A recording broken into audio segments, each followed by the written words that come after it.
Today on the Backpocket podcast, let's welcome Kris Clewell.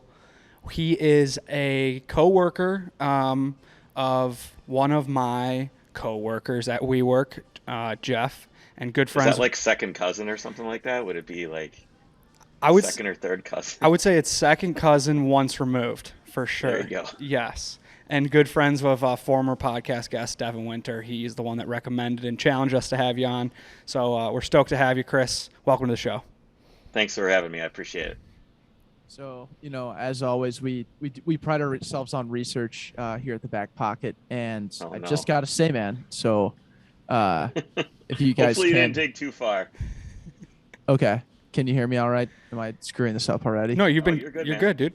Okay, dude, I heard you drove through Glenwood Springs on your way either back or to the Overcrest Rally. So I just wanted to say Yeah, that's my home. You drove through my hometown, dude. Thank you. right on. Yeah, I don't remember all the names of the towns. It's I hear that I did.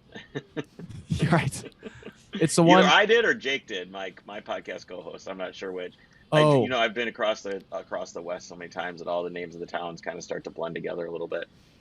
Right. This one is the one that has the hot springs there. And Oh, Jake was that was Jake Jake. was I fired. didn't get Yeah, to Jake was participate. fired up about it. I Yeah, I did To be not get to honest, participate. you guys are both very passionate in terms of your history and just kind of your knowledge. And it's fun listening to your podcast because like Jake has this like very enthusiastic bravado to his voice. Yeah. And it was just it's fun. It was fun like hearing both you guys dive in and trade stories, man. So Yeah, it's always, I love history. And anybody that's passionate about anything with history or almost anything. I mean, I challenge Jake once. I'm like, you know what? I would love if I could find everything there is to know about garbage trucks. I think that would be really interesting. And I was kind of joking, because I'm not interested in garbage trucks. I'm not interested in many things. But if you can have somebody that's able to explain it to you, talk to you about it in a passionate way or a knowledgeable way, it almost doesn't matter what it is. I'm interested. I'll listen to anything. So yeah, you've been doing these history stories on your own podcast. So you're a co-host of Overcrest Yep. podcast. Are you co-founder with Yes. Overcrest Productions? Is there three of you guys? There's three. It's me, and then me and Jake do the podcast. Then me, Jake, and Jeff do the rally. Got it. So yeah, you've been repping this podcast for a couple years or a few years now, and Yeah, and then the Overcrest Rally. I say we start there and give our sure. listeners a little background. So that just wrapped up, and I originally contacted you a few days prior, and Devin was like, "Whoa, actually, I might have fucked up. I gave you his contact in his." Easily his busiest time of year, so if he doesn't Yeah, respond right away or he's busy, like understand. But yeah. It was busy for sure. It was a wild week for sure. yes, so let's explain it a little bit of Overcrest and then jump right into the Overcrest Rally. Yeah, Overcrest itself is just something that I started with Jake, probably 3 or 4 years ago, and I'm like, you know what?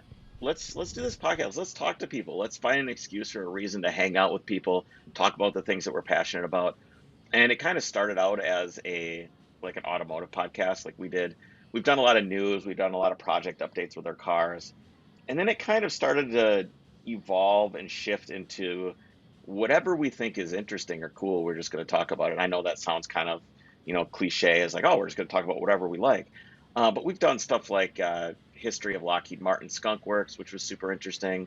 One of my favorite things we've ever done, we talked to the guy who runs the National Railroad Museums. I was like, I really want to understand what it was like when the railroad arrived in like Wichita, right? So what was it like when the first iron horse basically drove in to Wichita? Could you imagine being there and seeing that, a big steam train coming in on rails that dudes have been building and going across the country?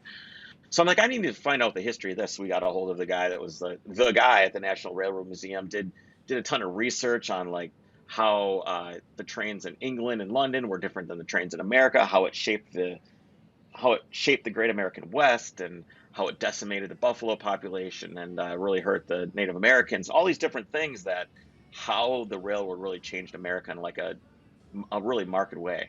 And so we've done stuff like that. So it's not really an automotive podcast. I would say it's more transportation and exploration.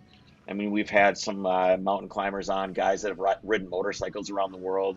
guys that have ridden dirt bikes from Alaska to South America, like all these crazy stories of these people that like to explore.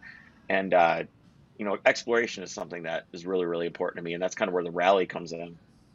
Is there was multiple trips that I've taken across the United States, but when I was younger, I'm 40 years old. So if you imagine like 17, 18, 19-year-old me, 20-year-old me hopping in a Volkswagen Rabbit and driving across the country, it was, I'm going to take the freeways. I'm going to get there as fast as I possibly can. You're looking at your watch. You're like, wow, it's going to take 18 hours to get there. How fast can I get there in a 38 horsepower car, which is not very fast? And then I did this trip in the 911 with my buddy Alex. I have an old Porsche, and I found this place called Hogback Ridge.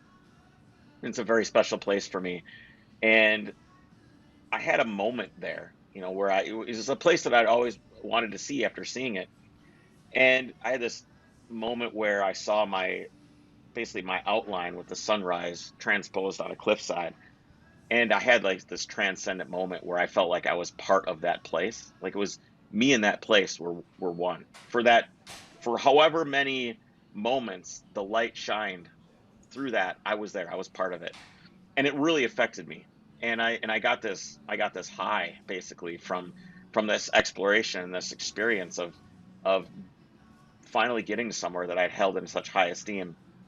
I mean, the place is cool. I mean, if you think of, all the different places you can go in the world, like some of the arches you can see in Utah or the Grand Canyon or Mount Everest, there's tons of beautiful places in the world. And in that scope, it's not that special.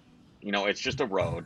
It's kind of scary. It's beautiful, don't get me wrong, but for me, I had already put it up here. And when I finally got there and had that experience, I was like, wow, I gotta figure out a way to get more of this. I need to drive more. And for me, my tool of exploration is a car, right? So I choose car. A lot of other people will choose other things. They'll run, they'll bike, they'll climb, they'll hike, they'll eat different kinds of food. There's all kinds of different ways to explore. For me, it's the car. The car is the tool for me. I don't feel like there's anything else that you can do, even if you're walking, anything. There's nothing else you can do to see as much as you can in a short period of time as you can with a car. The freedom to travel and the freedom to explore, and you're in one, it is incredible. There's nothing better than wheels and an engine to travel with. It's phenomenal. And once I had that experience, I started seeking it more and more and more. And I started traveling around and driving the car a lot. And for a 50-year-old car, I put probably 60,000 miles on it in the last 8 or 9 years, which is a lot for a classic car. And then I decided, I'm like, you know what? What if I can have other people experience this too? And my buddy Alex, who was with me on this trip, we did a film called Das Ziel. And the theme of the film is Der Weg ist das Ziel, which is German for the route is the goal, or the journey is the goal, right? Which basically means it's not the destination, it's how you get there, right? The cliche of it or whatever. And I got so much feedback on that film. People sending me a message, hey, I reconnected with my dad. We went on a road trip. I saw your movie, and it moved me so much that we went and bought a car and drove together. It changed my life. And this has happened just countless times that it's impacted people in this way. And then I started realizing that I had this platform, of which I could reach out and touch people and impact their lives and move them to do something that I thought was important, that I thought would move them. Most of the people that listen to Overcrest or follow me or whatever kind of have some sort of car paradigm in their life, right? Cars matter to them. So, driving out in the car and impacting that in that way is kind of like a knob I can turn, right? I can reach in and turn that knob and, do the event with Jake and Jeff or talk about it on a podcast or do a film or whatever. And reaching out there, it turns that knob for people and gets them out exploring. And I think exploring is really important. I think if you are at any point in your life, if you quit exploring, you're dead, basically. If you're not out exploring, you might as well just shut the doors, put the hoodie over your head, pull the strings, it's over, you're done, and I think as we get older, it becomes almost more important. Everybody either explores when they're young or they explore when they're old because they have time, and young when they have time. And in the middle, everything's super duper busy. Hold on, my screensaver just turned on. My other computer is my light. And I think it's you got to have these new experiences throughout your life. If you're not having new experience and creating new experiences for yourself, I think your brain just starts to go through the motions. And it's one of the reasons why time flies by really, really, really fast, is because your brain doesn't have to think about what you're doing. You get stuck in a routine. You wake up, you brush your teeth, you butter the toast, you go out, you get the mail, you come in, or you go to work and you sit there and you work, and then you come home and you make dinner, you watch Netflix, and then you go to bed. If you're doing that every single day, you're just waiting to die. If you're just living that routine. And I understand that not everybody can just go out and go exploring all the time. And I don't think anybody should, because life is a collection of these moments that are day to day. We have to take those day to day things and appreciate them as well. But you have to try and inject some sort of new experiences in your life. Otherwise, everything goes by like that, and it's over. So I try to. This is my platform: the Overcrest, the rally, the podcast, the writing that I do, the photography, the filmmaking. All of it is just me trying to turn a knob to get people to do something. Dude, I love that. The I was just in Moab this past weekend, and someone a good buddy, Tim Satry, told me the same thing. He was like, he's like, it's really cool that you and Andrew have like the Backpocket as this creative expression, and now you guys kind of have this community that you guys can use. And he's like, it's a great thing that you have like this part of your brain, this part of your life that you're constantly trying to create and execute on. And to combine that with like the exploring, man, like it's so cool to jump out of the routine and go try something new. And to your point, like the exploration doesn't necessarily need to be like, I'm going to drop everything and like go to Thailand. Or we're doing it right now. Yeah, exactly. Right now, like this is a form of exploration. This talking to each other and basically reaching into each other's minds and learning from each other, that's exploration too. I want people to do whatever it takes to do it. Absolutely. Right. Yeah. And on top of that, like you need these anchoring points, or else your year becomes mundane and it falls into the next year and these next year. I was listening to Jesse Itzler, one of the a runner, and I think he's founder of NetJets, and he was talking about, he's 55 years old, and he'd have all of his 40s and 50s could be blended together. However, he's challenging himself each year to have the Overcrest rally, this anchoring point that he can remember, in 2008, this is what I did. And because he challenged himself to have that experience and recall on what's happening, or else becomes mundane and routine. And I've read many places that it's a physiological thing too. The neurons in your brain and having new experiences in your brain. If you're doing the same thing over and over again, your brain doesn't have to work. So it's important to have new things happen. Totally. It helps your state of mind. So I had physically and emotionally. Totally, man. I had a question though on like when you said driving across the country, because I do agree, like you're able to see when you're driving across the country or exploring via car, you're able to get like a wide perspective and a good range. And you're able to like have some time to take in stuff as you're driving. My challenge is, how do you keep your eyes on the road? Like, what's your balance between like looking at cool stuff on the road versus like keeping, being a good defensive driver? Are there any tips there? No. Not for me. It's like my co-host Jake just calls me the Iron Man of road trips. Like I don't zone out. I don't phase in and out of anything. For me, I don't know how old you guys are, but back in the day you had to do something with your hard drive called defragmenting. So you had to go through and you had to like click on this thing and do something called defragmenting your hard drive, because all the data that you had every time you would write to the hard drive, it would move stuff around, and it would like move things and try to reorganize. And after a while, it was just like a giant shit show. It's like all of your data just was like went up in there like this and landed on your hard drive, and it was really slow and it got all fucked up. And most of the time when I'm on a road trip, I feel like I'm doing that for myself. Is defragmenting, is like picking up all these little pieces. And I have a little notebook with me that I write down ideas and thoughts and everything like that. And every time I'm done, I feel refreshed. Like I don't feel tired. I don't feel wasted. I don't feel like beat into the ground. And I think a lot of that is because I'm not trying to necessarily get anywhere at a particular time. I think that's one thing people stress out about. And I think the GPS, like having a little GPS in your phone with Waze or Google Maps or Apple Maps, whatever you're doing, my arrival time is 4:54 p.m. And you're like, wow, that's 6 hours away. That's going to take forever. And you're driving and you're just like, you're constantly looking at it. You're constantly like absorbed in this arrival time. And in doing that, it's interesting. Like I just took, this is like a tangent on this topic, but I have a 1973 Ford Pinto Squire wagon.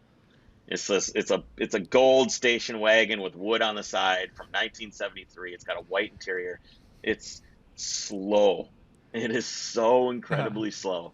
And I took my daughter on a road trip and we went out to Utah to look at stuff for the rally, and we hopped in the car in the summer and we started driving out. And I was like, well, she's gotta have some books and Nintendo, stuff like that to try and keep her entertained. She's 7 years old. I'm like, there's no way she's gonna be able to handle this. It's gonna be this. Am I there yet? And it was. It totally was. Like, it was the cliche, am I there yet? Over and over and over again. Because she wanted to, like, she wasn't super into the scenery at first. She just wanted to get to the hotel where the pool was. Like, she just wanted to jump in the pool. And I pulled the car over. I said, hey. And right around 7, 8 years old, when you have kids, you can kind of start to have a conversation with them that's more complicated than don't do that, do this. You can start to treat them like human beings rather than just parasites. So you can kind of like start to have conversations with them.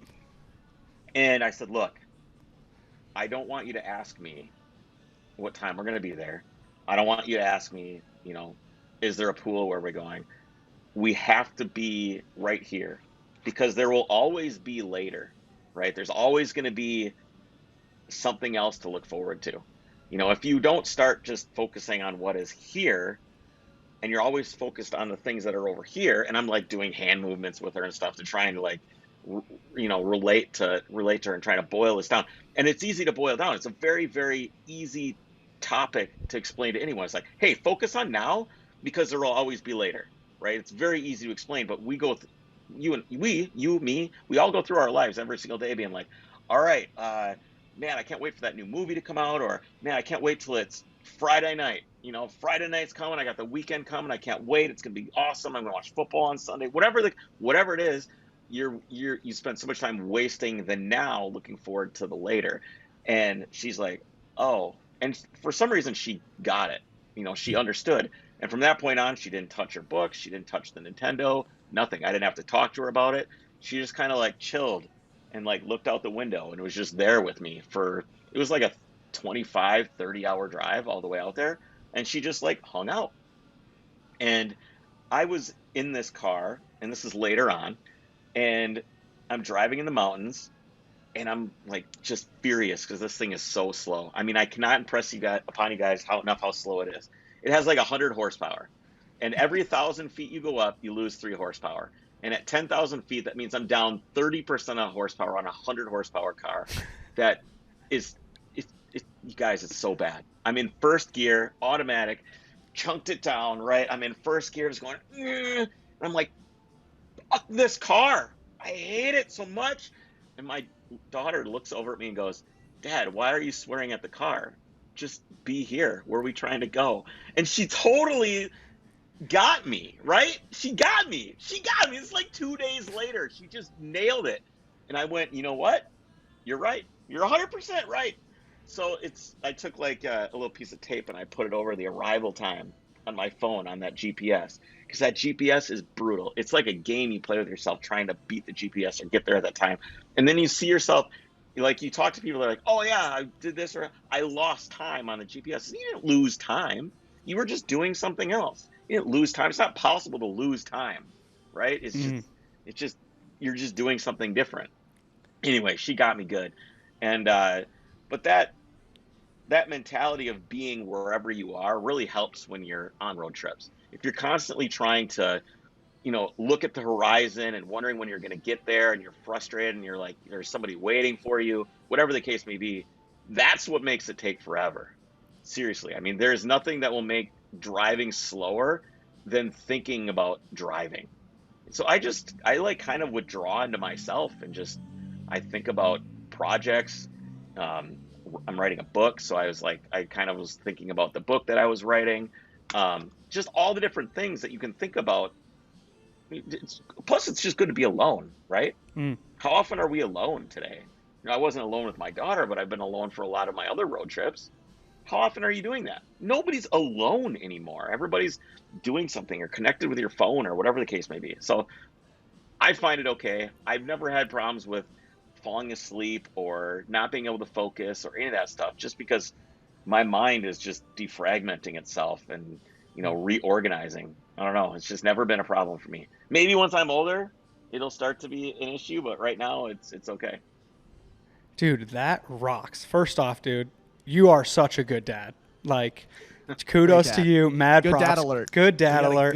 We got a good dad alert right here. I mean, that is a huge segment on this podcast is we're pro dad. And when we have Declan and I are 25. So we're learning from Not dads yet. our forefathers, such as yourself.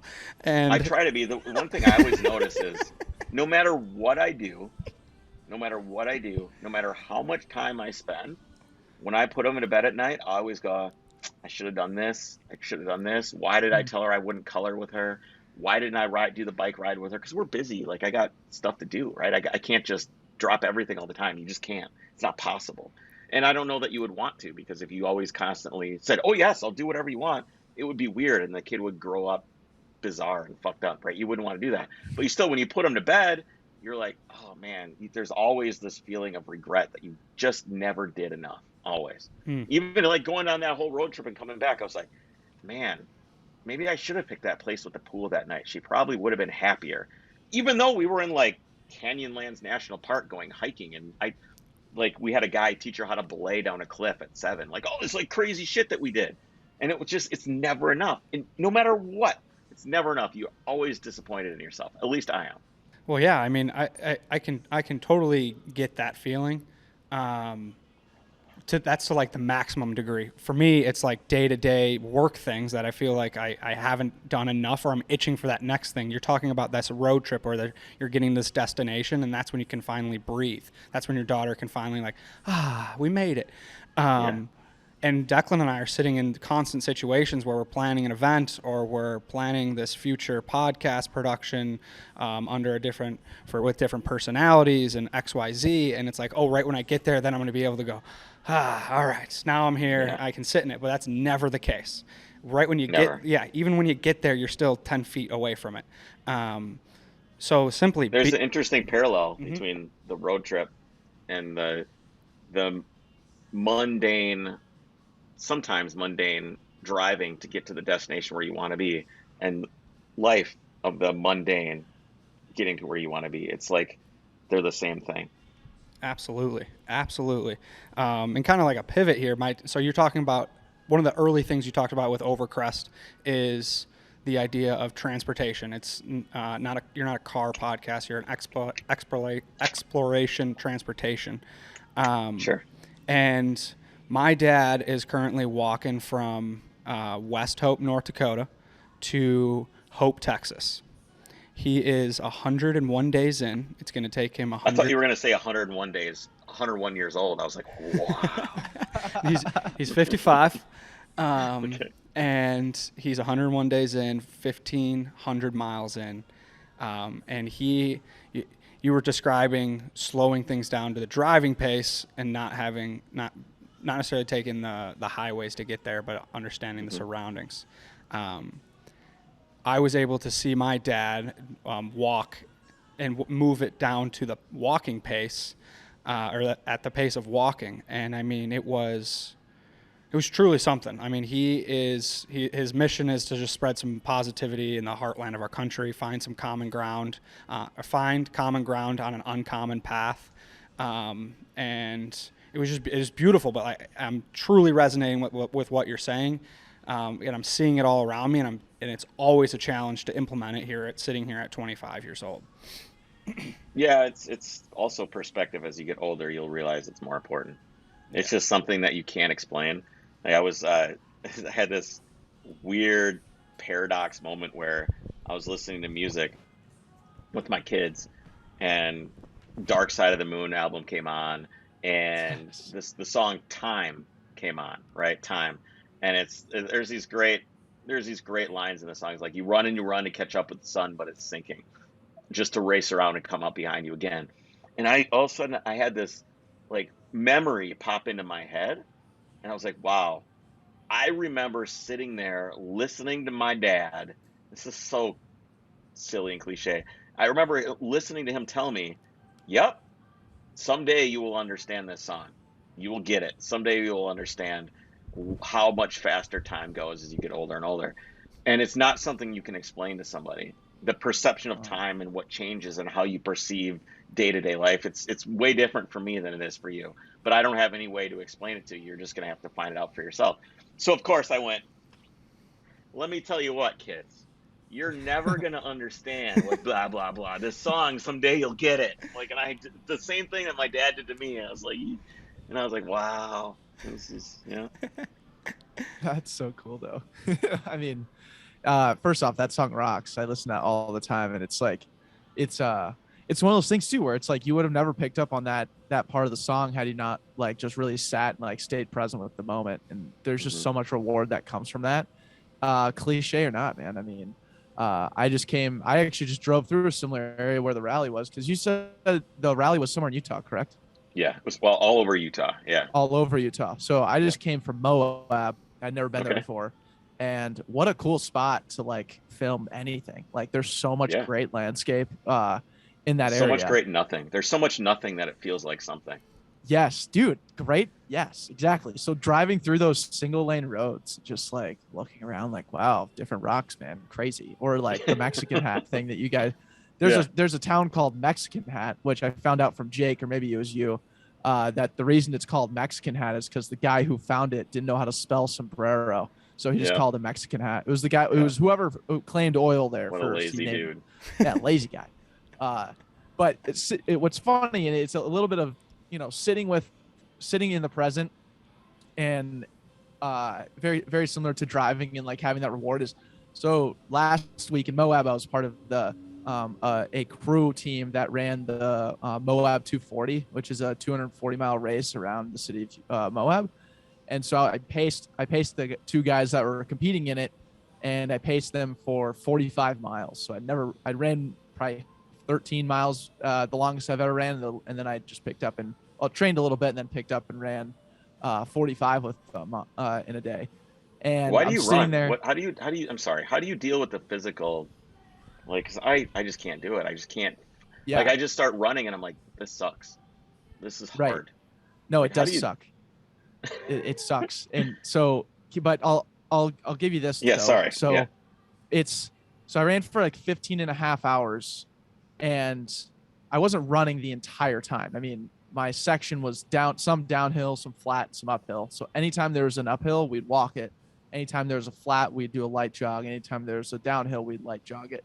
And so over that kind of course and repetition, you're averaging roughly 3.5 to 4 miles an hour, depending on how fast you're going. Maybe even closer to 5 if you're really pushing it. And there's really no changing that. Like, that's pretty much the pace of the entire race. So when you boil it down, it's like basically a 15-minute mile. So when I was training, I was running like anybody else would, and I was trying to push like 9-minute mile, 10-minute mile, and then just trying to rack up as many miles as I possibly could. And that sucked because like you're running out of breath, your legs are hurting, you're accelerating the pain process exponentially. So when we started on this run at like 9 a.m. and you're at 10,000 feet, and you're just running on like a hiking trail, and that you're running for a really, really long distance of time, the key is longevity. So really, like, the pain really, like, I ran 18 miles, and I felt like I ran maybe 3, honestly. And I was like feeling on top of the world. I was really jazzing these guys up. And anyways, decided to run another 27. But what I was getting to is nighttime hits. We have 7 miles left. We're walking because we're so freaking tired. And it's one of those things where it's like looking at your watch, same navigation thing, like, okay, I have 7 miles left. I know we're walking at about a 2.5 mile pace. So there's a good chance I'll be out here no matter what. I can't walk any faster. I can't walk any slower. I know I'm going to be out here in the pitch black for another 2.5 hours no matter what. So what are you going to do? Like, are you going to like quit, bend over and just like kind of sit with yourself and be like, okay, I guess like this sucks, you know, or like is there something you could be productive to like keep everyone going? And I mean, I had so many like things in my head that were going on as to like how terrible and whatever this was, but I was just like documenting every time like what I would do to keep myself going. And one of the things was the destination. I was like, you know, how fucking awesome it's gonna be when I get to that aid station, I get to sit down and have a quesadilla.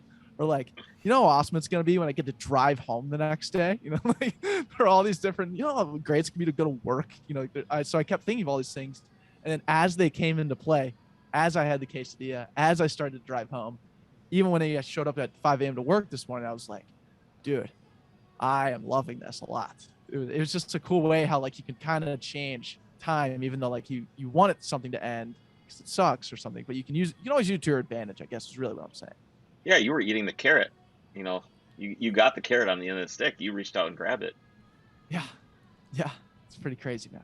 So were the stars out while you were at night walking? Yes, dude. That was one of the crazier parts was when the sun was just setting and you got like a solid silhouette around the entire all 360, and then you just started seeing all the stars and stuff. And you like, I mean, we pretty much went headlamps for most of the night, but we all turned our headlamps off for a little bit and just got our night eyes out, which I didn't even know that was really a thing. But yeah, it takes like 45 minutes for your night vision to come into play completely.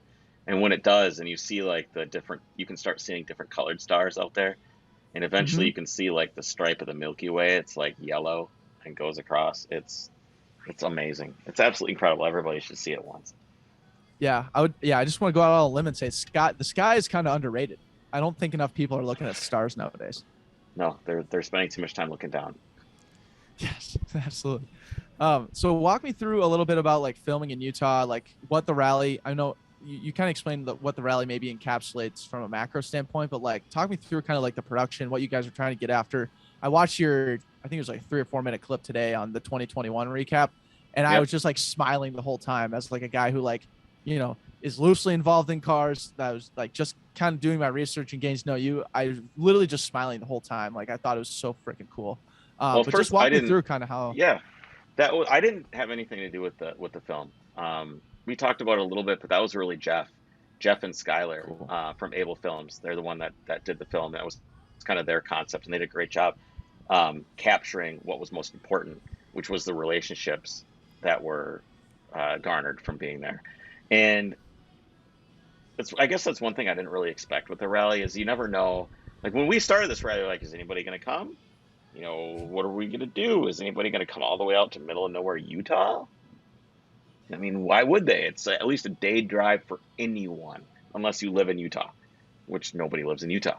So it was like at least a day and a half drive. It was 3 days for us, for anyone to be there. So we didn't know if anybody was going to come. But I think because it was so remote, all the people that did come were the right people. And we had a lot of people. I think we ended up having 150 people there with like 75 to 90 cars, something like that. And all the people that came there became friends. And I've never seen, usually at car events, you end up with a little bit of ego. You know, there's always ego at car events, and there was none. Everybody was just chill and nice and made friends with each other and, you know, went and explored new places together and participated in that ritual together. And it was incredible. And I think that the film captured that perfectly. And Skylar did just an amazing job. It was I couldn't have asked for more out of those guys. And what's amazing was that if you look at that film, it was one dude filming all of that.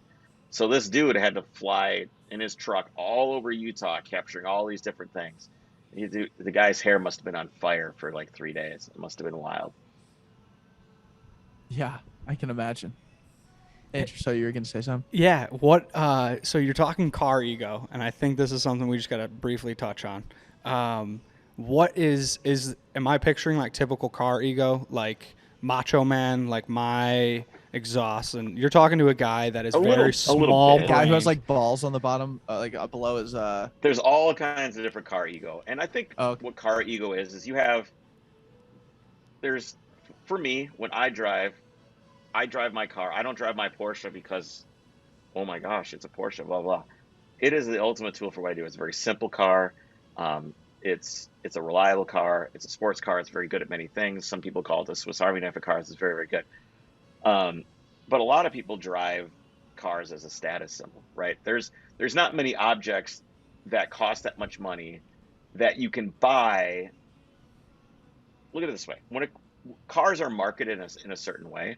If you look at any car commercial, whether it's Subaru, Porsche, Honda, whatever, they're all marketing a type of person that would drive their car.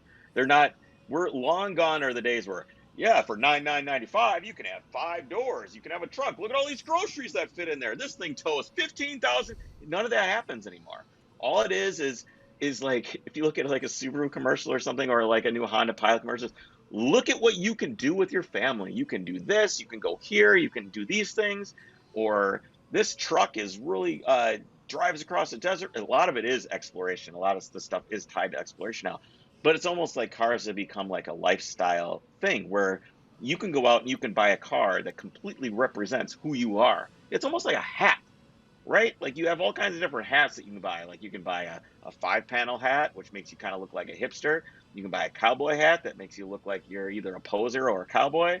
I mean, there's all kinds of different hats you can buy, and it's like a style thing, or glasses or shoes, and cars are like really expensive version of shoes where people can buy them, and it's very defining of their personality. And because of that, and because of how much they cost, especially with Porsche, which is they're very, very expensive. I didn't pay anywhere near what my car is worth, not even close. I paid like 15 to 20% of what my car is actually worth at this point. But a lot of guys are very wealthy, and they buy the cars and they don't really drive them. It just becomes like an extension of like a guy that remodels their house and invites Better Homes and Gardens over to take pictures of their house because they think it's so great. It's just that kind of ego is not what I want at the events. I want people that are there to explore and experience new things and meet new people and have, like I said, have like a transcendent moment. And I had a lot of people reach out to me. They're like, "Hey, I've heard you talk about that moment that you had at Hogback Ridge. I've talked about it many, many times." And they're like, "I had mine and it was this." And that was it, man. Once I heard that, I was like, done. We did it. We won. People, it worked. It worked. They had the experience we wanted them to have, right? So, but I don't think you're able to have that experience properly if you're not willing to give yourself up to the people and the environment that you're in. You know, if you're constantly worried about, oh man, what are people thinking of this car? Is it cool enough? Is it the right one? Is it the right color? Is it got the right modifications done to it? If you're worried about all that kind of stuff, you're already doing it wrong. And none of that was there. Maybe some of those people were there, but it transformed them into not those people. Like the environment and the people that were there, it just all worked. Dude, that's awesome. That's a good sign that the intention that you put in is being matched and amplified back towards you. So I think that's just like that's a cool realization. I mean, we've had ourselves like when we've, taken the risk and tried to throw events and various things, like people don't talk about the risk and the feeling behind like taking that initial step, or just like thinking that this idea or concept you have is worth executing on. And then when it executes, it's like humanity is saved. It like feels like your own version of humanity is saved to a certain degree. You're like, this is sick. I found a bunch of non-egotistical people in the middle of Utah, or like that came to the middle of Utah to like, cherish something that we all enjoy so much. And I think that's kind of the cool part about, what we have going on with the internet nowadays and like social media and everything, of why like everyone's so connected. It's like, I don't think the goal is necessarily to be connected to every single person out here. I think the goal is really to be connected to like, people who really disagree with you, or people who really love what you do, and or are equally as passionate as what you are about something. Like there's so many little niches that you can fall into and relate to people on. I mean, it's really cool, and like taking that intention nowadays, although scary, is entirely worth it, man. Yeah, it was like the motoring version of breaking bread together, is what it is. Yes, yeah. Right on. And speaking of like breaking bread, what are you guys doing at these rallies? For food? Well, yeah, food, but also just like in general, like what goes on at a rally. I've seen like car movies, and like one of my favorite movies is Too Fast, Too Furious. I think Ludacris starts out with a sweet rally at the beginning. No. Wasn't sure if that was anything up your alley in terms of what you guys do at Overcrest. Basically, what it is a bunch of like-minded people getting together in a small town to hang out, shoot the shit, meet each other, have a good time, explore, Like you go out, you drive, you stop, you look around, you see things. Maybe you see an abandoned building or an abandoned aircraft hangar, like I found, and you kind of go look at it together, take pictures, and it's kind of an unknown experience. It's almost like watching a movie that you've never seen before, but it's a choose your own adventure, kind of, if that makes sense. Like, I don't know Mhm. if you remember the choose your own adventure books. You'll be like, go to page 96, and you go to page 96, you're like, oh shit, I'm dead.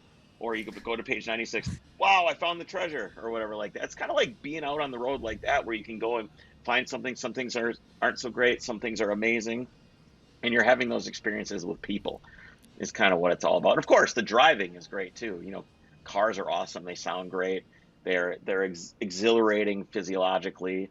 They make your adrenaline run. The sound, the noise, the smell, the feeling, and the fact that you're controlling a machine like that. That's If you really think about what an engine is doing, it's easy to disconnect yourself from this reality because cars have been around our entire lives. But if you have a tachometer in your car, which is something that measures the speed of the engine, right? And it says 6,000 RPMs, that's 6,000 revolutions per minute. Okay. And if you have a 4-cylinder engine, that's however many times the spark plugs are firing and burning gas. All that stuff is just fucking going like this all over the place. But you have this control over this device. You have control over this machine, and there's a lot of um, it gives you a lot of power. And I think that human beings enjoy that responsibility, and they enjoy being in control of something like that. And then, of course, when it's something fast and something special, or for me, like I built my engine, so and I built my car. I did all the suspension on my car. I did body work on the car. I cut it apart and welded it back together, and all these different things. And then all of a sudden, you're like, wow, I really built this machine that I'm driving. And of course, there's a modicum of risk that comes with all that. Is it going to break down? I have to maintain it myself. I have to change my own oil, and the rituals of all that. The driving is kind of like the reward of all of that maintenance and building and stuff like that. So you kind of get to reward yourself with it, with this powerful machine that makes your heart race. And I put it together. Amazingly, it didn't blow up. Amazing, great. And then you can go pound on it in the mountains and drive around, and it's just a wonderful experience. I really appreciate you going with that, like that, with that direction of what happens at the rally. You're talking about people coming together because they love cars. That's like at the basis. But when they get there, there is no plan. There is no schedule. There is no, this is what we're doing. It's a, hey, now I just met this guy or I met this woman, and let's go continue to explore. We explored our entire way to get here. Now we're here, and we have all this open land. Let's go appreciate this machine that we built and it has incredible powers. And let's go on another adventure, and now we get to share it together. We're so lucky that we're able to do this. That's dude. incredible. You brought 150 people together to share adventures. I mean, fuck yeah. I'm just talking about the ability to explore at such a rate. Like, imagine, you guys aren't old enough, but playing Oregon Trail, where it's like, wow, Mary died of dysentery, and you're traveling in your wagon train across the United States. It would take like 6 to 8 months in a wagon to get across the United States, and you were probably gonna die. Most likely you were gonna die, but you did it anyway. Now I can hop in my car, put a bunch of dead dinosaurs in it, and go fly, drive across to 3,000 miles to California in 3 days. Holy shit. It's like, it's important to understand what you're doing and how special it is. Or even, like, obviously you think about flying. Are you kidding me? We're going to hop in this metal tube and hurtle 50,000 feet above the earth at 500 miles per hour, and then maybe make a phone call and talk to our mom? What? Are you kidding me? How is that even possible? So all these different things. And what's unique about the car is that you get to do it yourself, though. That's the best part about it, is you are in control of the machine. Hey, one quick note. We definitely are at tail end, but we're Oregon Trail guys. I tried many times to get across the country, and my grandma Mary would die of smallpox. That's because all you took with you was bullets, dude. Bullets. You gotta take some provisions. Exactly. Always ran out of food. You got to the buck hunting, and you always came to your sparse area where you got Bambi. Sadly, you killed a baby doe, and you're like, it's not going to feed the family of 3 pounds 5. of meat. Yeah. Damn. But yeah, I mean, we are truly blessed. I coined myself as Airport Andy. No one's more efficient in the airport than me. And I appreciate that. I love the airport. I take my time in there. I'm not there to get there super early or rush the airport, but I love the mechanism of the airport. I appreciate how everything gets done. It is true chaos in a building that moves more efficiently than anything else. It's a beautiful thing, and especially MSP. I mean, that airport is incredible. But transportation. Human beings have certainly built a house of cards for ourselves. That is incredible. That is for sure. Yes. Andrew, you gonna break the news about your recent travel purchase? Well, it's in a travel extension. I renewed. I'm a global entry applicant, and I got approved for renewal, which is global entry. You pay $100 and you get TSA pre-check and global entry, which is the TSA pre-check version of customs coming from international waters. And it's $100 for 5 years. I think it's the biggest hack in the system. Global entry. I have clear. Is it better than clear? That's what I've got. The trick is to have clear. I don't do this, but the trick is to have clear with TSA pre-check. And now you're undefeated. You're unbeatable. It's the ultimate move of efficiency for the cheap price of $100 or $20 a year. So yeah, Andrew, proud of you, dude. Yes. Big time life hack over here. You should have seen Andrew. Like, I think I can't remember where. We were going to Aruba for spring break one year, and Andrew was flaunting his global entry card, and just he was already at the gate, let's say an hour before we even got close. Because of his preparation. And meanwhile, I was getting pulled over by TSA because I had a Barbasol can full of shaving cream. And I couldn't. You didn't have a Barbasol can full of dino DNA? Where are you going with that T-Rex there, son? Hey, kid, slow down. You don't have a mustache. What's going on here? The guy was being a dick that day for sure. But I digress. Sorry. I know I needed Andrew to tout it up a little bit because, kid, there's no one more efficient than this kid. So proud of you, Andrew. Yeah. Thank you for the recognition. Appreciate it. Chris, I'd love to tap into, so we talked Overcrest, the rally, and a little bit of the podcast, just briefly, but more so let's tap into your writing skills. I mean, you're an artist at the end of the day, which is cool. You got all these things going on.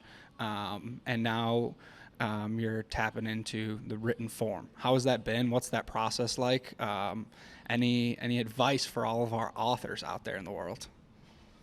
I kind of approach writing in an it's just so dumb. I guess it's kind of like predictable with me. In a very exploratory way. Mm-hmm. I want to be able to take people with me, just like a rally, right?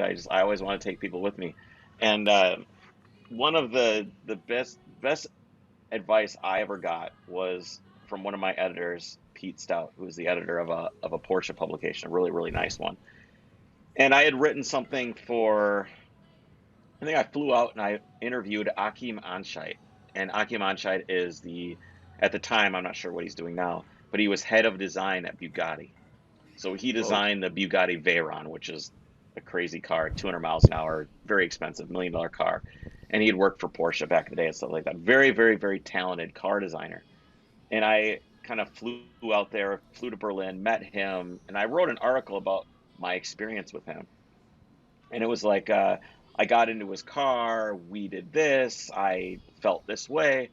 And Pete goes, you'll never be able to get anyone to put themselves in the story if the story is about you. And from that point on, I have avoided putting the word I in everything I've ever written. I spend an hour on a paragraph trying to figure out a way to write around saying I. Because every time you say I, the person that's reading it realizes that they're not putting themselves in the story anymore. They realize it's about someone else. And a lot of people write that way very well. But I took it as a challenge the first time. And I rewrote the piece, and Pete was like, wow, this is amazing. This is one of the best things that we've had. Keep doing this. And since I got that great Pavlovian feedback, I've continued to try and perfect that craft. and I'm writing a book right now, and I was like, I'm writing like a dystopian western. This huge thing. It's done. The book is done. I'm doing the editing process now, and I told myself, I'm like, I started to write this book, and I'm like, okay, how the hell am I going to write this book? Am I going to write it in the third person or first person? I don't want to write in the first person because I don't like using I. It's not what I'm talented at doing. So I wrote the book in like observational third person. So you have like first person, you have um, omnipotent third person, where the person that's reading the book knows what everybody is thinking. Like John was hungry; he really wanted a sandwich. Where you have observational third person, where you would say John was rubbing his stomach while he looked at the sandwich sitting on the table. So it's like a little bit of a different, but we don't really know what John's thinking, but we know what he's thinking because we can see what he is doing. So I coupled that style of writing with, I think Hemingway did it a little bit. Um, and my favorite author, Cormac McCarthy, writes that way sometimes. And so I wrote the whole book without saying I once, other than some dialogue of people saying it. And I wrote it in such a way where it's completely observational third person, which makes it almost feel like a movie script, almost like the way that it's written. But it took me over a year. It's like almost 90,000 words, 300 pages. The hardest thing I have ever done. Getting up in the morning, going to sit down and being like, fuck me. Now I have to I got to write this book, and I got to write a couple thousand words today. How am I going to do that? And it's hard because when you sit down to write, here's the question I get a lot. How do you decide what to write about? Or what do you do with writer's block? And these things are real. Like you sit down and you're like, I don't know. What am I going to write about today? How am I going to get past this writer's block? Because writer's block is a real thing. It's not something that people complain about. Like, I don't want to write or I don't want to work. I've got writer's block. Haha, I'm just going to go do something else instead. Writer's block is real, 100% real. And the only way through it is just to write. I know that sounds like the dumbest thing ever, but just write something, write anything. Flip that switch in your mind, because you have to be in the mindset to write. You're not going to be able to do it. It is like when I'm writing, I am completely unaware of anything that's going on around me. If someone calls me from upstairs, I will not hear them. I typically don't listen to music. I just sit there in complete and utter silence, or I put my AirPods in with like the noise canceling on, and I just sit there and I just write. It is like a state of mind but to enable to put yourself in that state of mind, you have to start writing. You have to start walking down that path into that forest. Otherwise, you'll never get to the forest. And once you're there, you can do it. And you can start, your brain starts, the synapses start to fire, and you can do it. And you can get past that writer's block. But you just have to sit down and write. It's the only way. I don't know where to start. How do I start on this? I don't know, just start. I know it sounds stupid, but just start. Just do it. Sit down and start writing something. And it typically will work. Dude, I love that. Someone else who says something very similar to that, but is Mel Robbins. I was just listening to her on Rich Roll's Roll On podcast, and she is like, Mel Robbins is like she's like the, what would you call her? Like, she's kind of like the mother of this idea of the 5, 4, 3, 2, 1 method, which is exactly how you got over writer's block, is you started writing. But her 5, 4, 3, 2, 1 method is like, you count down from 5, and by the time you finish 1, you better go. Take one action towards the thing that you maybe have anxiety or you're struggling about.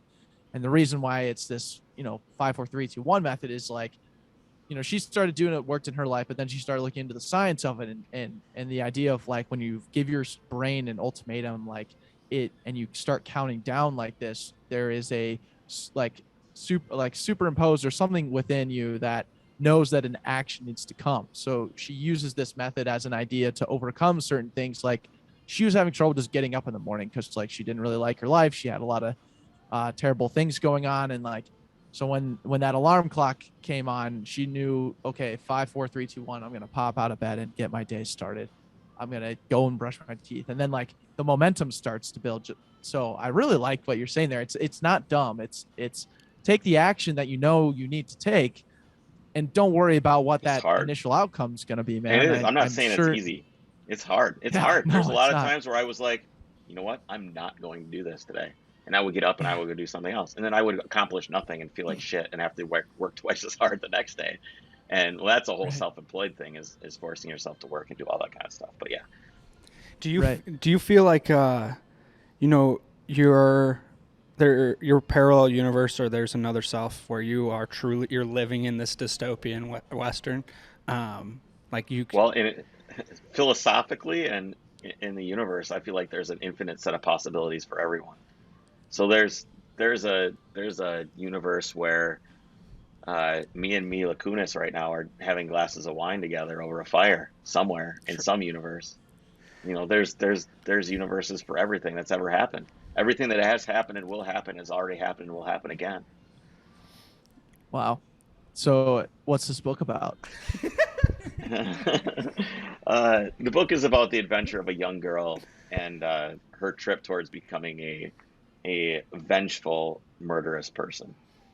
I'll just say that. Otherwise, we can get out of control with explaining the book. But it's like a dystopian society where, like a caste system, and the girl lives outside of the caste system in a community that helps the caste system subsist, like farming, stuff like that. Kind of like the communist system work, where they would lease out land to people and force them to work it, and then provide for people. And she's one of these people who, I don't want to spoil anything. Not that the book's going to be done for a while, but she basically fights against it and goes to the city and does some stuff.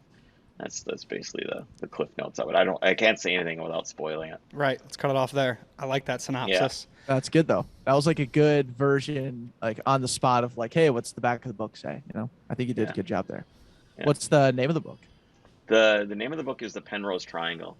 And I don't know if do you know what a Penrose Triangle is? Some people do, some people do not. I do not. Do you know MC Escher? Yeah. Like all the different art where it doesn't seem to make sense, and it goes up and down and like up the stairs, and it's like the dimensions don't make sense. A Penrose Triangle is like a triangle that is infinite. You follow it around like this, and it just keeps going and going and going and going and going. The beginning of the book starts with the girl. She's just called the girl at the beginning of the book. She's basically in a car, and I'm a car guy, so she's in a car, and she's in an arena where people are watching, and she's injured in the car. And two men come up with saws that cut her out of the car, pull her out of the car, and set her on the ground. And she looks over the arena, and there's another person on the ground bleeding to death. And basically they judge her and say, "You have not won," you know, and they hold up this black card. And she goes, and at that moment, the girl decided that she no longer believes in God. So it's this whole thing where she's in an arena, obviously in some sort of demolition derby, kind of like a Romanesque style arena. And there's another contestant over there that we don't know who they are.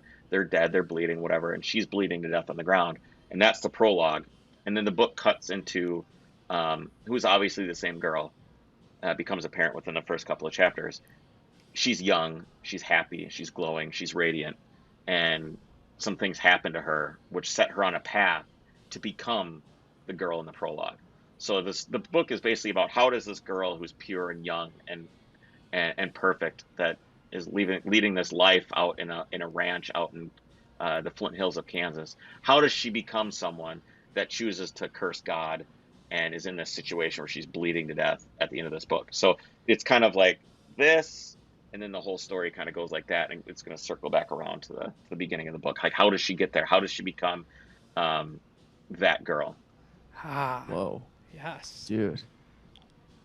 That was an even better back of the book description. Yeah, I probably should have. Yeah, I just am worried about ruining it for anybody. No. Ruin the story for anybody. Yeah, Andrew, just so you are aware, this is what a Primrose Triangle is. It's freaking cool, dude. So it's basically like it's kind of never ending almost in terms of. Yeah, it's an infinite loop. Yeah. Cool, dude. That is rocking. She wears one around her chest. It's an impossible shape, but she wears one around her chest anyway. It's like a carved one that someone gives her. She wears it.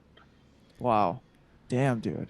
So what's it like? Because I love reading fiction. Andrew also really loves reading fiction, and we both connect on this in the sense that, like, when you get to read fiction, you get to escape into another world for a little bit, and like you'd be surprised what that can what that alternative universe can do for your current universe, and how like they exist together. And it's just, I think at the end of the day, it's just like it's a great escape for your mind to just get away from stuff that is actually real and tangible. Now imagine having control over that universe. Right. Yes, And being able to control and shape that universe into whatever you want it to be. It's weird how, there's all these like how to write a book stuff out there. And it's like, oh, do an outline, make characters, do character outlines for what you want them to be. I didn't do any of that. I just started writing. And I had to go back and fix a lot of things because of that. But all of a sudden, these characters become real people. They become real people that would react to situations in a certain way. And you can predict, like, well, yeah, that's how Henry, or Penny, the girl's name is Penny, that's how Penn would react in the book. That's how she would do it. That's who she is. That's how she would react. And they become these real people that all of a sudden you have like control over their lives, and you're like kind of playing God a little bit with this universe. That's epic. Oh, man, I just finished reading Dune. Oh shit, man. Yeah, because the movie's coming out here in a couple weeks, or next week, I think. Yeah, the 22nd, I think. Yeah, I'm very stoked about that. I feel like movies are officially back. James Bond that movie rocked. I'm not sure. No spoilers, but they did a great job of finishing off Daniel Craig's James Bond version. But Dune, that's the OG fiction book. Definitely behind the eight ball, but finally sat down and read it, and I was so thankful I did.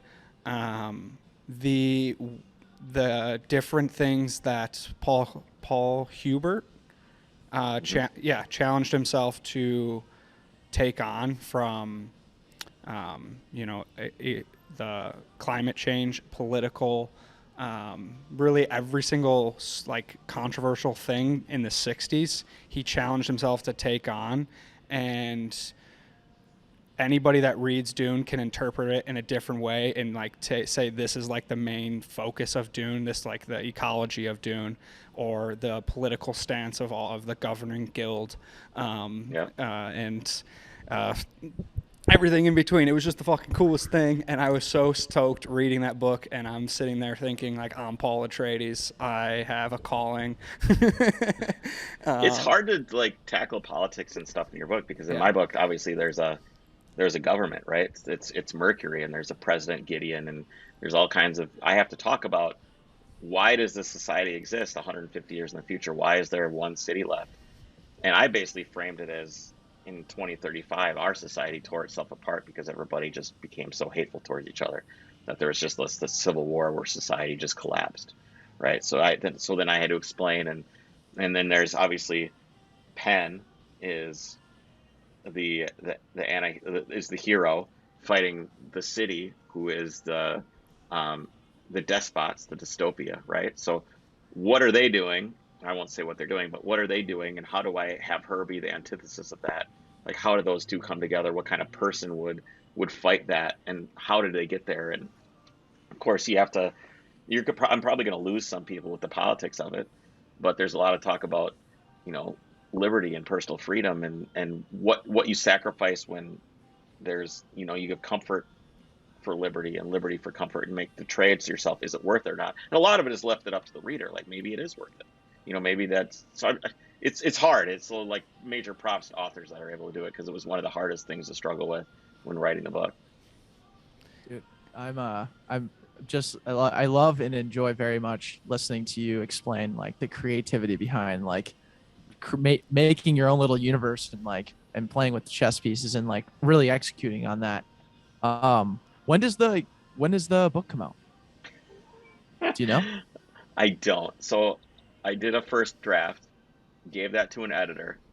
He went through it and did some editing and stuff like that, gave it back to me. Now I'm going through it, and I'm like, oh shit, I got to fix this. I want to do this. I want to do that. So I've added another 5,000 or 7,000 words just in going through and fixing stuff and adding things. And you write something the way I wrote it, you write it in the first, a year ago, I write, this character does this, this, this, and this. By that time I get to the end of the book, I'm like, well, shit, they would never do that. That type of person, that it would never do that. So then you have to go back and change it. So that's kind of where I'm at now. And then you have to do all this crazy unromantic shit. you need to make a query letter to send to publishers, which means you need to tell them what the book is about in like 500 words. You have to do a synopsis then. So then you have to do it again, but then it's like 1,500 words. And then you have to like, you basically have to pitch the book, right? Because no publisher, I mean, how many books do people write? A lot, right? So they get a bunch of books in the mail, and so they just boil it down to like a query letter. So it's all this like totally unromantic like crap where I have to find a publisher and then decide if I'm going to publish it through a publisher or self-publish it. And I'm really scared because I put so much time, effort into this, like a year. Like my wife has worked harder because I've been doing this book to help support the family. So the family has made a sacrifice to do this. I've made a huge sacrifice to do this. I've put everything the hardest I've ever worked on anything is this book easily. And then I go, okay, what do you think? Like, what if they hate it? Like my editor's like, wow, this is really good. This is super good. It's the best book I've read in like some time doing editing, blah, blah, blah. And I'm like, okay, great. But you're not going to give me any money or anything. So once I get to the point of having to just put it out in the world, I am scared. I am terrified. I don't know. It's almost like I know that I'm dragging my feet a little bit, getting like completion anxiety with getting the book done, and it's tough. Yeah. Damn. Yeah. No, I think that's a good little fear to have though, because I think it's gonna help you push the book out a little bit more. Like, I hope so, man. It's scary. Yeah, because isn't there a little bit of a disadvantage to self-publishing because of the cut that they would take from the distribution? Or do you value the market in which they're pushing it? You know, I value the market. I see this. I think the book is good. I think it's good. I think there's potential for. I'd like to do an audiobook. Read your own audiobook. No Yes. way. Oh, come on, you have to. You got a good voice. Dude, nobody would know my voice. No way. Not doing it. Not yet. They'll be like, this is that guy who throws those crazy rallies in Utah. I am not reading my own audiobook. No Come way. on, dude. You have to. Not a chance. It's so in the much world, better. Man. No. It's so much better. No. I'm going to have a professional person do it. I might even, because the main character is a female. So I might have a female. But the problem with that is that even females don't like listening to females read, just because a male voice is more pleasing, like mentally. So I'm kind of struggling with that, whether I want to have a female read the book or not. I don't know. We'll see. But it is not going to be me. It will not be me. Well, we'll circle back on this because you're reading that audiobook. That's mandatory. It's gonna sell, man. Yeah, it's gonna sell. All the big Kris Clewell fans are gonna be like, "Did Kris read his own audiobook? I hope to God he did." And I will say, absolutely freaking not. I did not do it. Before we get to our core questions, the last question about the book, and you probably have already answered this, but I want to ask it specifically. You put yourself in this book. That's evident. You just talked about all the different deaths that you've gone to create this story. What do you think is the biggest piece that Penn carries that you've instilled in her because you also carry it?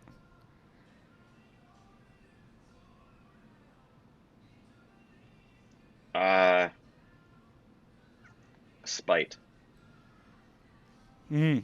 Spite has been a powerful motivator for me. Gotcha. People telling me I can't do something, you'll never do this, you'll never be able to do that, has been just an incredible motivator for me, because people have been doing that my whole life. Awesome. Wow. That rocks. Yeah, man. Believe in yourself. Fuck the hater. Fuck the haters. I'll read you the first line of the book. It says, "I am revenge. I am rage. I am vindication laid bare at your feet. I am the addition of all your fears. I am entropic. I am." And then it's just the girl. So it's a quote by the girl. She's going to say that somewhere towards the end of the book. And then that's the prologue. But, it's spite and vengeance is something that has been a big driver of my life, for better or for worse. Sweet. Really? Sometimes for worse. So, we actually ask something very similar. We could maybe dive in if it's similar, or if it's the same or not. But what is in your back pocket? So this is something that, like, when pressure becomes stress, anxiety is rising, you're kind of in a tough situation. this could also just be something that like is kind of an internal motivator for you, that you rely on. Is that something that spite plays a role as, or is there something else in your back pocket that you utilize more? I'm calm. I'm very calm under stress. I don't get stressed out. I don't really get anxiety. Um, Oddly, I don't have very much patience. So I know Hmm. those things don't sound like they would go very well together. I find myself tripped up very easily over trivial things. Uh, but really hard, complicated, stressful things don't seem to faze me very much.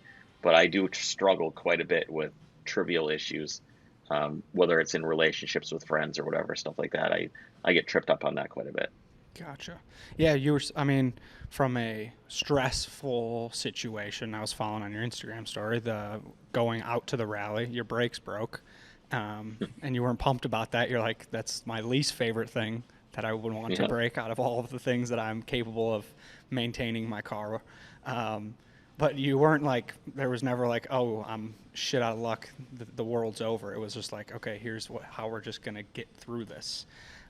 While Jeff You're was, going to get through it some way or another. yes. You're either going to get through it and learn something, or you're going to, and you might still fail, right? You might still fail. Maybe I failed. Maybe I couldn't get a brake line. Maybe I was stranded there, but I tried and I learned something. Even if you fail, sometimes that's just how it is. Stressful situations, you can either, and we're talking about regular stressful situations, not emergency situations, right? We're just talking about life stress, stuff like that. You can usually learn something, push through it, even if you fail, it's okay. That kind of stuff is not a big deal. You just have to chill and sometimes maybe you need to step back, take a few deep breaths, and go, look, I'm going to be here no matter what. This situation exists no matter what. I'm here. How am I going to deal with this? Like, what are my options? What can I do? I think sometimes people get paralyzed by choice too. They're like, oh, I could do this or this, and they're like, I don't know which it is. I'm not. Just choose one. Whatever. Just do it. Fuck it. You're gonna live to see another day. And then what did we learn out of the brake situation? The little thing he can't go vertical, the thing he's got to go horizontal. Yeah, that's it. Yeah, That's yeah. it. What I learned out of it is that I I met these wonderful dudes.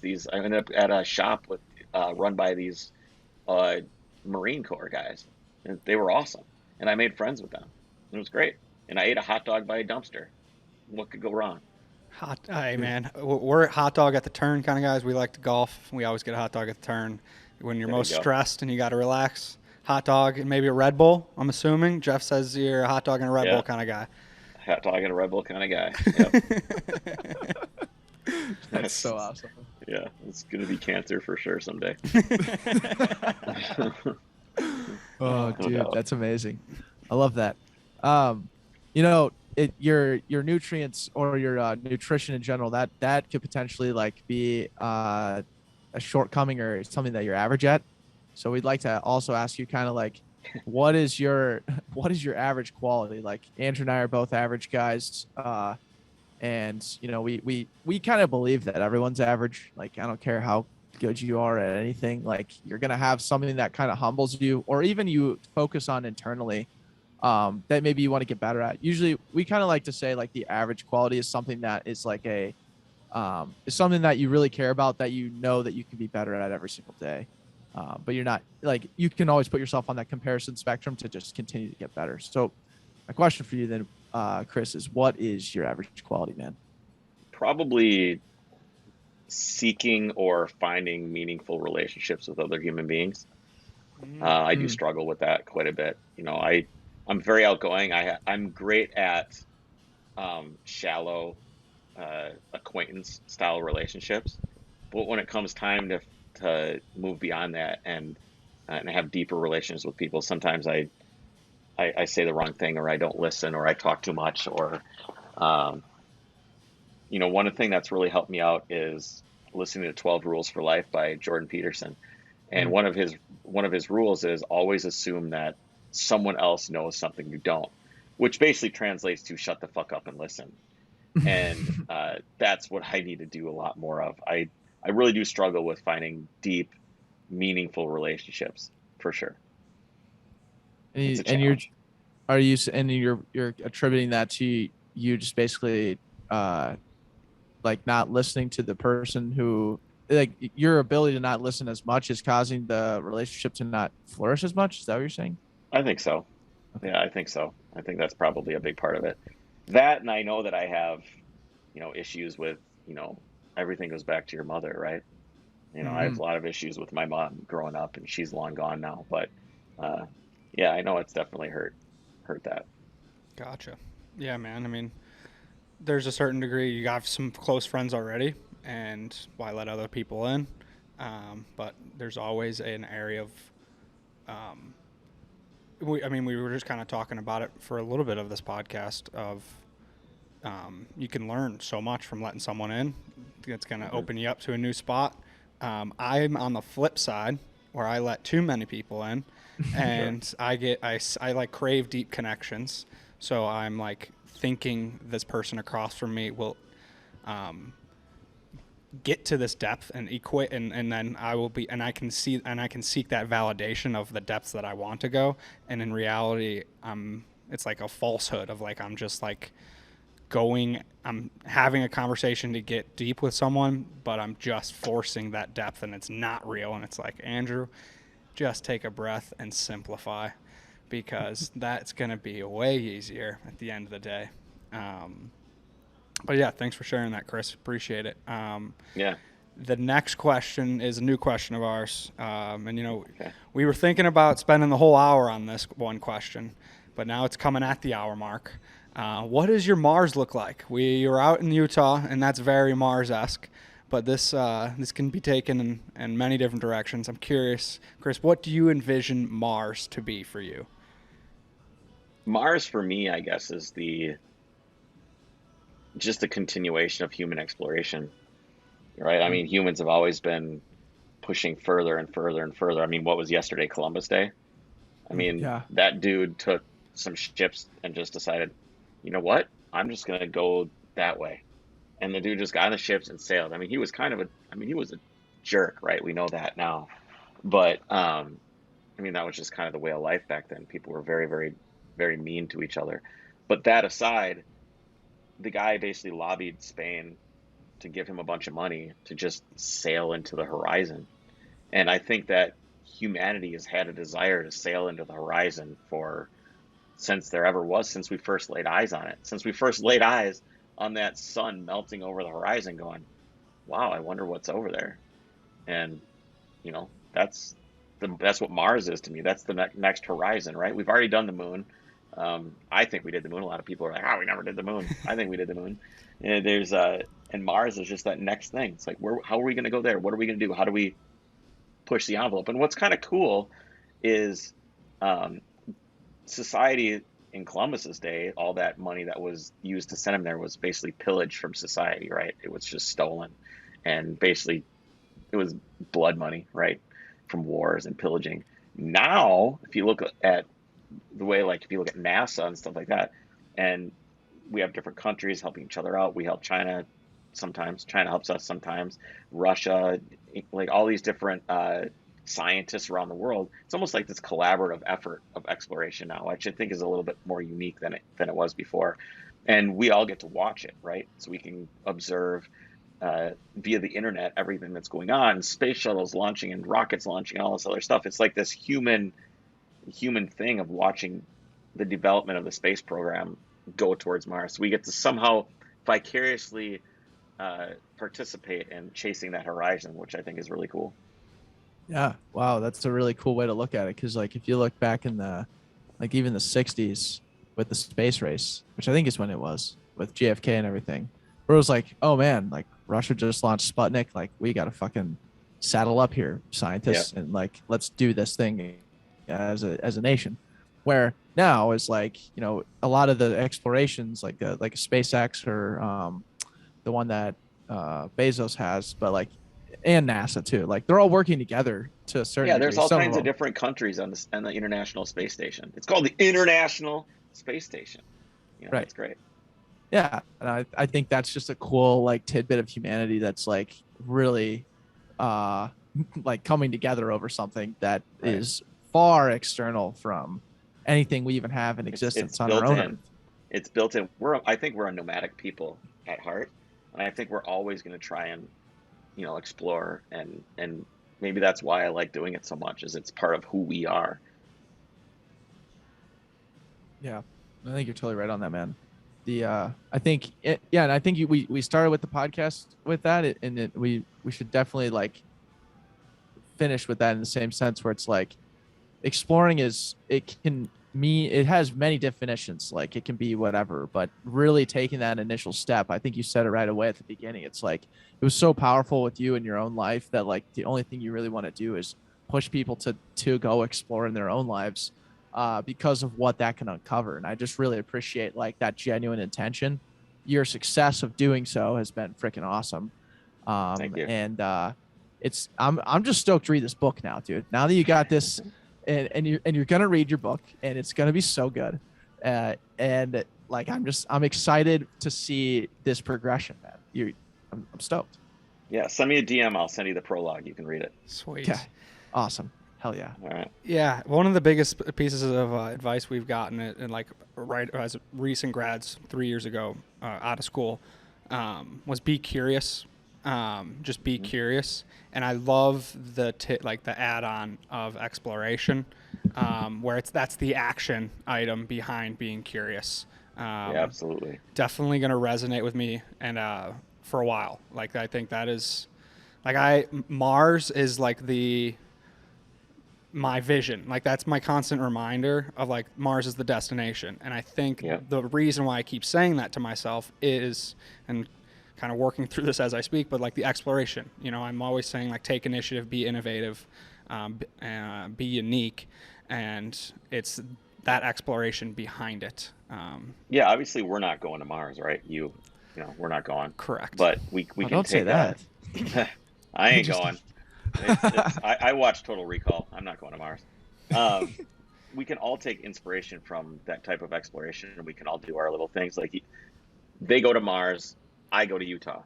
I go to Utah, someone goes to Iowa.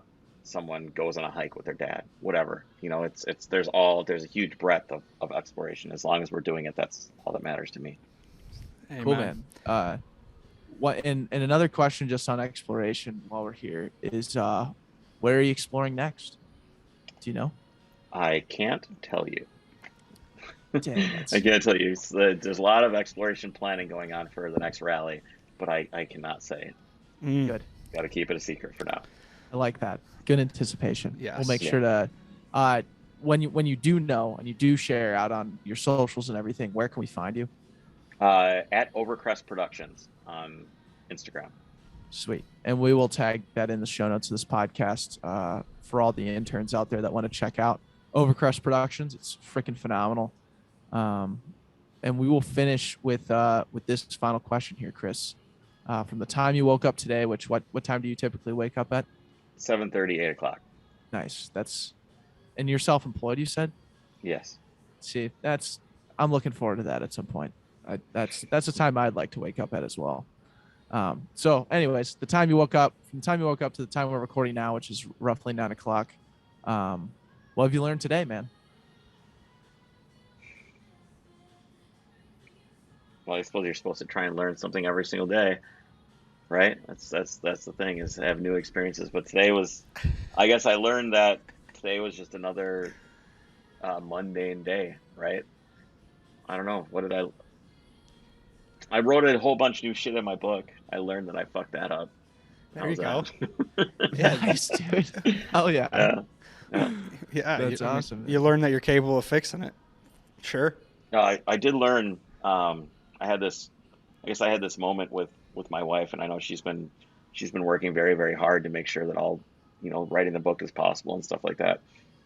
And I was kind of sitting downstairs, and this has been going on for like a year, and I go, wow, I don't know. I mean, there's always been, hey, thanks. Hey, thanks, right? Thanks for doing that. But I didn't think that there was like a legitimate thank you. And I guess today I learned how much that real thank you could mean to someone that sacrificed so much. Wow. That's awesome, man. Gratitude is always a good thing to deploy. Yeah, Love that. Absolutely. Oh, I had one more question. Sorry about your book, Says whatever you want, man. dude. As many as you want. So, at what age do you think you would read this book to your kid? Uh, there's some adult situations in the book. There's a lot of violence. There's a little bit of sexual violence in the book too, as a kind of defining characteristic of a very evil person in the book. It's gonna be a while before they read it. Maybe I can they want me to read them the book. They do. I love reading them books. They love, me reading to them. I'll probably read it to them, but there's definitely gonna be some some censorship and some stuff going on there. For sure. But, Right on, yeah. man. I could read it to them now, but they would not understand a lot of the political stuff. But and it's full, probably 18 to 20 would be fine. Okay. Somewhere in there. Right on. It's Love pretty heavy at points. That's awesome. Frick yeah, man. Well, I gotta tell you, man, you've been an absolute pleasure to have on the podcast. Another man. great Thanks for having extension. me. Yeah, and we just like you love to record. You were talking at the beginning when you were recording podcasts with Jake, just like how you kind of chase curiosity. Like we do the same thing, man. We just love finding new people across the world and whoever recommends people for the show, just because we're genuinely curious on the person who's across from us. And that was definitely the case tonight. And we're just stoked that you came and joined us, man. Yeah, thanks. I appreciate you having me. It was my pleasure. Awesome, Kris. That is a wrap here on the Backpocket Podcast.